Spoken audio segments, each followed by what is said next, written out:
Hey! Hey, hi. Welcome to the Natasha and Debbie show. Hello. That's brutal. Just two patriotic girls, so please don't take us the wrong way.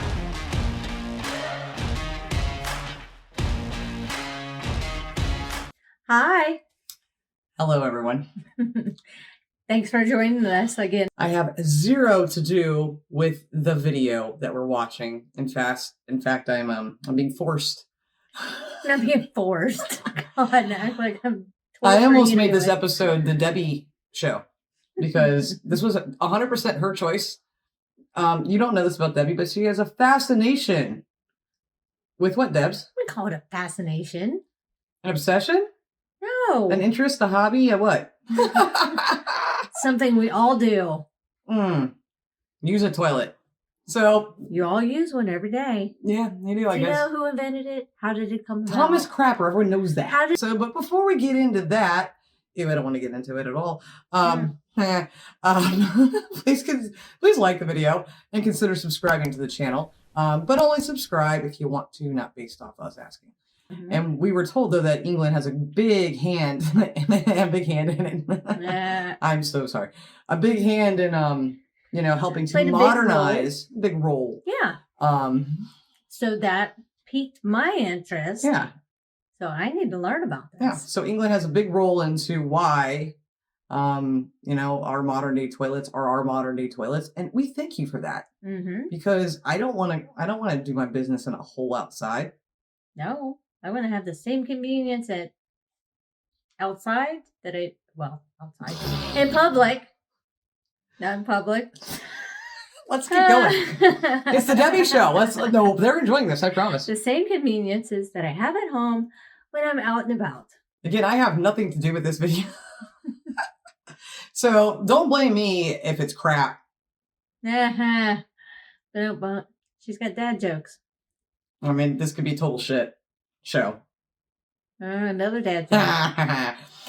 And we hope you enjoy. If you don't like it, take it up with her. I have nothing to do with this.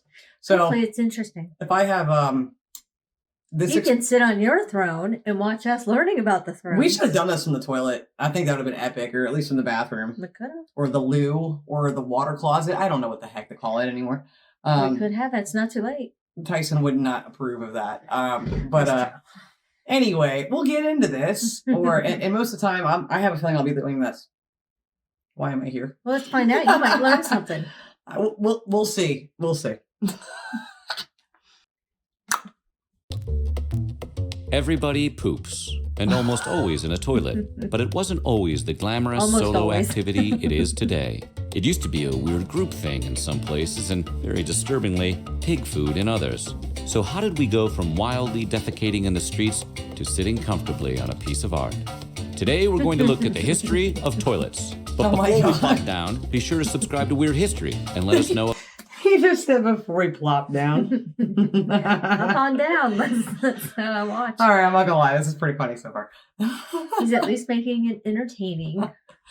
It was a group activity. And if you already knew this, don't rub it in our faces, okay? See what I did there? Yeah.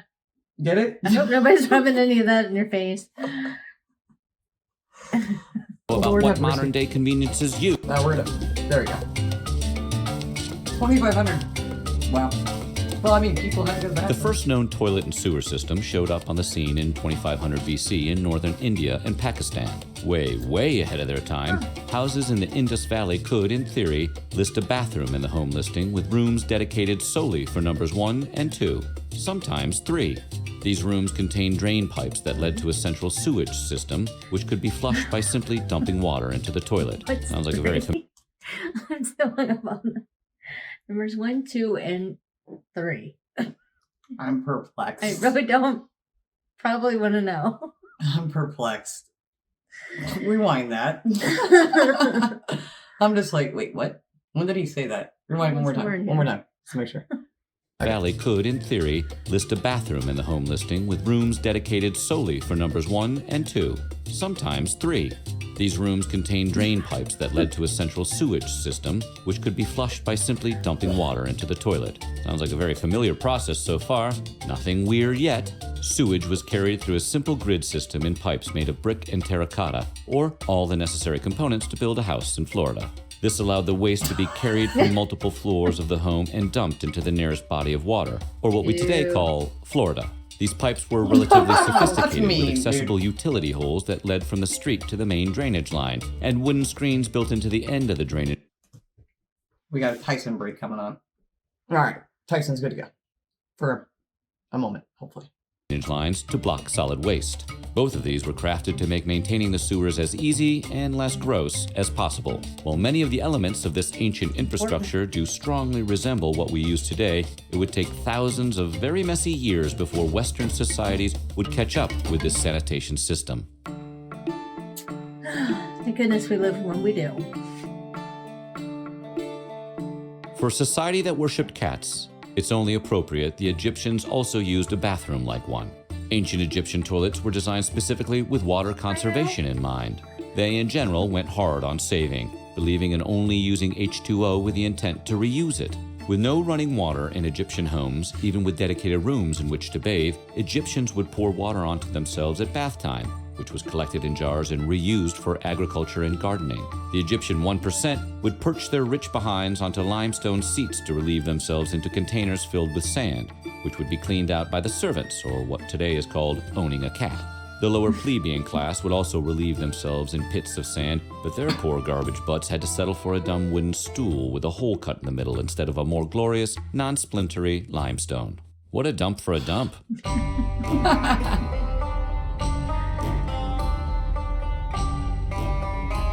If you weren't hungry before watching this video, you're about to be starving, particularly for a bacon treat. During the Han Dynasty in China, farmers constructed toilets that were directly fed back into their pig pens. Though these toilets looked similar to a traditional outhouse, there was one small difference. Rather than the waste feeding into a hole in the ground, it fed into the hole of a pig's face. The waste was routed into the pig pen, which... Gross. I mean, this is pretty damn epic. I'm not gonna lie, Debbie. It's disgusting, but funny, but also intriguing. I'm gonna give you a. See? I apologize. I take back everything I said. Some weird things are good to learn about. I mean, everything's coming out okay so far. Oh, you and your dad jokes today. I don't ever want to eat pork again. Not from China. Was that China? Yeah. I don't even pay attention where it was. Well, this was also a long time ago. Okay, let's keep that in mind. It's true, it was, but still. But all those poor piggies. I know. Could that not have caused disease? Come on. Yeah, it did. Let's rewind this. What in the... Poor pigs. It makes me sad anyway. In the ground, it fed into the hole of a pig's face. The waste was routed into the pig pen, which the pigs, being pigs, would then consume as a light snack. Once this was digested, the waste from this human waste turned into pig waste would be used as fertilizer, thus eliminating the need for a sanitation system. So include that in a verse of the circle of life. Cowards. Thank you, Romans, for something. Because Romans. Roman bathrooms sounded... The history of toilets. Because Romans. I had to get that in there. Like quite the social scene. Their bathrooms consisted of long stone or wooden benches with holes scattered about for users to take care of their business while in comfortable sitting position. These elevated bench toilets were purposely built to hover 1 to 2 feet above the ground to make it easier to flush the water through, using the sewage system that ran throughout the city. And no, there were no dividers between bench holes, making going to the bathroom more of a group social activity than a private moment to oneself. Okay. Running water, directed from Rome's aqueducts, flushed out the troughs beneath the toilets. While a great way to flush away waste, it was a bad way to prevent rat attacks from open sewer lines and occasional fires from built-up methane. But when it comes to ancient toilet systems, you win some and you lose some. A bunch of potential rats on fire, however, can probably go in the losing column. I would go with that. I hope it wouldn't catch on fire while you're sitting on it. I was wondering about the rat coming up while you're sitting on it. Medieval castle toilets relied on the magical... How are you not thinking that? How are you not thinking? Who else was thinking that? In the comments, please. I was not. Really, I was. I'm like, thinking about sitting there. I'm just like, what's that? Is that a rat? We're gonna done. I'm gonna deter from my thoughts and just go back to this video now. Castle toilets. Medieval castle Find toilets electric relied castle. on the magical power of gravity to Find do out. most of the heavy lifting of Gravity. taking waste to a more desirable place, away Yeah, from the move castle. it somewhere. Castles were equipped with rooms Yeah. dedicated for answering the call of nature, Where but is they were that? called garter robes, not bathrooms. Garter robes were nothing to write home about, with very few bells or whistles. The humble garter robe was a small room with chutes that led to a moat or communal cesspit for the dung to float away, or around the castle. If the point of the moat is to keep enemies out of the castle, a good addition to one would be floating poo as a deterrent for crossing. That's what was in the moats. I don't know how I feel about castles anymore. This video has ruined my life. What have you done to me? I don't want to eat pigs ever again. I know that's old, but still, I can not think of that now. And you just, like, messed castles up. I didn't mess them up. It's like you just took a Where dump did you- on the castles, Where Debbie. did you think people went to the bathroom in the castle? I didn't think in the moat. They don't go in. I mean, you know what I mean? Even Game of Thrones showed that, like, going down to the, like, peasant area. There was sewage running through the streets. Yeah, but that wasn't a moat in a castle that I love castles and I like moats. Now I'm glad there aren't that many moats around. Moving on. Shite! Right? So, You're full. Before the indoor Yeah. flushing toilets were Jokes. popularized in the 20th century, Oh, we most all know people about had to chamber pots. wander down to local cesspools in order to relieve themselves. A pretty nifty inconvenience for something where convenience is paramount. This could also be a potentially hazardous trip to take at night. So rather than march down to a lovely sounding local cesspool, people would have chamber pots in their room. Chamber pots were small metal or ceramic containers designed to hold waste that were later emptied into pools or just sort of casually thrown out the window. A fun thing to be on the lookout for when walking underneath a window, surely. They remained a popular way to go to the bathroom until World War II, and are even used today in some parts of the world where indoor plumbing is still Wow, not a that thing. recently. Since Yeah, I chamber knew that, pots were a actually. regular fixture in people's homes, they weren't afraid to jazz them up a bit, turning them into less of a pot to piss in and more of a fun little home decoration to whiz in. Some were ornate and made of ceramic or fine china, and others were encased in decorative boxes. Some were designed with verses like, "Use me well and keep me clean, and I'll not tell what I've seen," which now, of course, has been reduced to simply, "Live, laugh, love." really? Didn't know that. Hey. Sir John Harington was a controversial writer known for his risque poetry and political writings. He also invented a flush toilet in the late 16th century, Thank as one you, sir. typically does while writing poetry. Yeah. In The One does. Metamorphosis of Ajax, Harington there's described books. the device as an elevated cistern that dumped water into the toilet bowl and removed waste via the pulling of a chain, or what sounds remarkably like a current. Ball cock. Okay. Isn't that what it's called? Is that not what it's called? Um. The thing with the ball on it? Yes, Isn't it called a ball cock? it is. Is it? Yes, very good. That wasn't back in the 16th century, though. No, but I just looked at the chain and I'm like, I've replaced a ball cock once in my life. Yes, you did. It wasn't with you, it was somebody else. I heard That's the story. You replaced somebody else's ball costume. That sounded so wrong. Oh, it was my friend's dad's house. He made me do it. It was Jamie's dad. Okay. It's not a... I could see him doing that. Yeah, he was weird. He's like, hey, go put this in the toilet. I'm like, what is it? And he's like, ball cock. And I'm like, excuse you, sir. Is that what it's called? I feel like Yeah. that's not what it's called now. I'm like looking around. That is what it's called. I need an Encyclopedia Britannica. Oh, man. I can't find an encyclopedia. This house is I such don't a have dump. Uh-huh. Day toilet. Unfortunately, the Metamorphosis of Ajax was also a thinly veiled criticism of the English government, so the invention of a toilet, somehow sandwiched between critiques of the monarchy, presumably got thrown out with the bathwater, as they say, for nearly 2 centuries. Queen Elizabeth I, however, did have one built for herself, which is probably not the takeaway Harington was aiming for when it came to a queen reading his anti-government pamphlet. You get it? Because she was going to wipe her butt with it. Yeah. Get it? Got it.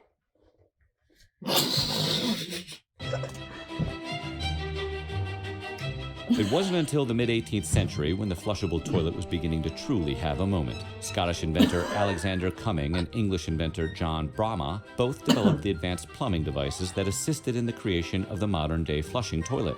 Cumming created the S-trap, which allowed the water to sit in the bowl and act as a barrier against the foul smell of sewage and gas, and also a popular source of drinking water for bad dogs. Though Harrington technically was the first to invent the toilet, it was Cumming who held the patent. It was during the installation process of Cumming's design when Braham developed a valve with a hinged flap that sealed the water in the bowl. Thanks to these two advances in the design of the toilet, babies began selling like hotcakes, with water closets growing in popularity throughout the mid-18th and 19th centuries. After World War I, all new buildings built in the UK were required to include an indoor toilet. We've come a long way from throwing our dung out the window. Yeah. Thomas Crapper. For selling. Yeah, he didn't invent it after all, did he? Given his last name and how hilarious and ironic it would be, Thomas Crapper is often falsely credited as the inventor of the modern toilet. In reality, Crapper was more like the band Kiss of toilets. He didn't invent the toilet, but he sure knew how to market the crap out of it. And early sanitation... So what I'm hearing is Thomas Crapper had a movement. He did have a movement. See what I did there? Pioneer, Crapper is credited for inventing the oddly beautiful U-bend plumbing trap that is still used in toilets and sinks today. Crapper displayed his toilet products in showrooms and tried to sell his sanitation designs to the wealthy. And yes, Crapper was not the inventor of the flushing toilet. But when people would draw the conclusion, he didn't go out of his way to correct them. Why ruin it? It was better this way. Edward VII hired him to install dozens of indoor bathrooms in several royal palaces, which contributed to his fame. But mostly, of course, it was that his last name was Crapper and his whole life was toilets. I remember those. Wait, what? Jennings. You remember a pay-per-use toilet? Didn't have those, man, in my lifetime. You older That's than right, I. you never had to put a quarter in. The only time I've ever seen a pay toilet was when I went to Los Angeles and I needed to go to the bathroom. I was walking down Hollywood Boulevard and I just like, I gotta go to the bathroom. So I popped into McDonald's and I walked up to it and I'm like, what is happening? And the crappy thing, sorry, I can't help myself, was I only had traveler's checks at the time on me. And put a check in there. Well, then they wouldn't let me have change. They're like, you have to buy something. And I'm like, I have to go to the bathroom. So it was an ordeal. So when do you remember this? Because in my life, I've never seen it. As a child. Really? Yeah. Like, where at? Like, just around here anywhere? Out shopping with Mom. Like, where, though? I don't know where we were. Well, Probably at the mall. Seriously? Department store. Yeah, because I remember I would crawl under, so I wouldn't have to pay. I've never let seen... Mom in. So this would have been in the 70s. Yeah. So I'm sure by the time I came around the 80s, it was gone. At least here. I'm sure it might be different where you guys are at. Interesting. A sanitation engineer and auteur toilet inventor, was the first to propose the idea of installing public flush toilets throughout London. Jennings designed a series of toilets for use at an art exhibit in 1851 that cost a penny per use. Jennings' art toilets that cost money for use were a big hit, especially with poorer folk who couldn't afford a flush toilet of their own, but could afford a penny to use one. With these toilets being a bona fide hit, Jennings proposed to build public facilities at the Royal Exchange, a major commerce and business sector in London. The government ignored this idea at first, with the strange belief that nobody would want a public bathroom, claiming the results of several trial public bathrooms proved they were bunk. The Royal Society of Arts, the money behind Jennings' public toilets at the art show, installed a handful of test pay toilets around London soon after to see if it was a thing people wanted. The move ended up being a financial catastrophe, even if its heart was in the right place. In 1885, London officials finally came around on Jennings' idea several years after the plumber passed away. The first facilities were built at the Royal Exchange, but not by Jennings' company, which seems like kind of a real jerk move by the Royal Exchange. I gotta say, I'm learning a load of information on this video. Oh my. As the population began to boom, so did contagious diseases that spread like wildfire due to widespread unsanitary conditions. Exactly. Cholera, in particular, was the contagious disease du jour, whose spreading was aided greatly by poor sanitation systems.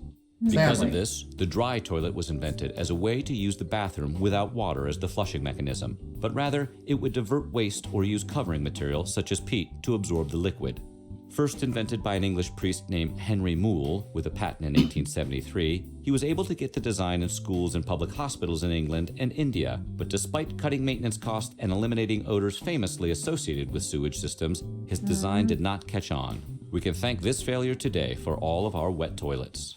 So what do you think? Are you watching this video from a toilet? We bet you are. Be sure to wash your hands and check out some of these other fine videos. Yeah, definitely wash your hands after watching this video. I need to wash my hands right now. I'm feeling a little, I'm going to let it go. I'm going to try to stop. I'm giving you enough. Well, that was fascinating. I learned so much about toilets. Are you happy now? I am. It was fun. I didn't think that'd be fun. I thought it would be ridiculous. But I mean, I'm so glad that we live now where we have, oh, thank God. Flushing toilets. Yeah, but what about we don't have to pay when we're out in public? What about like 200 years from now? It could be like some epic thing. I don't want to even sit here and try to pretend like what that Maybe might it'll be. be like that moon show, and it's just like, well, that's kind of gross too. Wait, what? A vacuum. No, that's space. I think we can do better than space. I'm just thinking, like, what if you get like some sort of like, no, you got those things too. I got nothing. I have no idea what the future is. I mean, who knows how they'll improve but on the toilet hasn't changed really in how long? I mean, our modern Since toilets. they developed the wet toilet. When was it? Well, then they took it away and then they brought it back for cholera reasons. But Yeah, but then they tried to use that whole cat litter. No, I didn't. Yeah, It up, I didn't cover it with some dirt. Yeah, I didn't. Close the lid back. No, I didn't see the kitty litter. that's more gross. I Remember didn't- the one they just showed? Oh yeah, I thought you were talking about the. They were going to Egyptians. cover it with peat. What is peat? It's like dirt. No, thought that's what that was, but I wasn't completely sure. Yeah. So Very interesting video. I don't know what that so accent glad was. we live now. And then to find out, how much England had to do with helping to modernize our current toilet system. Mm-hmm. If you guys like the video, please like it and consider subscribing to the channel. We appreciate you. Hope you had a fun time with this one. I know I did. I mean, it just blew my mind. Again, I hope you guys had a lot of fun with this and laughed at us, laughed with us, learned something. It's nuts. But thanks so much for watching. We appreciate you very much. We'll be back soon. That's right. As we typically are. And we will see you then, hopefully. That's right. We'll see you soon. Bye, guys. Bye.